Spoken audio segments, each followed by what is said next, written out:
Bukan Wah.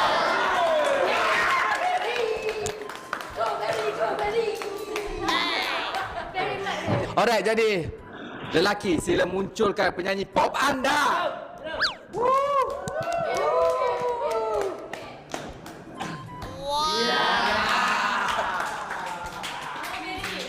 Tajuk saya dari kumpulan Wahyu, Selu. Kupasrahkan semua pada Tuhan yang telah mengatur semua jalanku dan juga jodohku dimanapun, kapanpun itu, karena ku slow, sungguh slow, sangat slow, tetap slow, santai, santai, jodoh gak akan kemana. Okey.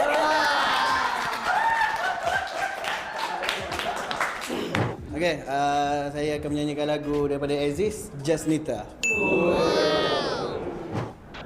Andainya dirimu sudi menerimaku, kan ku mahkotakanmu, ratu di hatiku.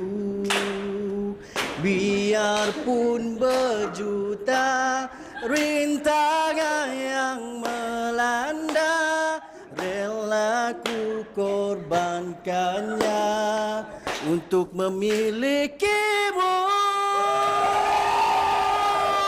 Kau Just Nita, setinggi gunung harapan, bukalah pintu hatimu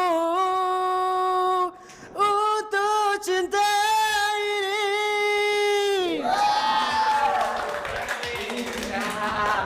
Alright, jadi kita dah dengarkan kedua-dua, Ferry dan juga Afiq Jeffrey untuk pop. Jadi jom kita dengar keputusan daripada juri.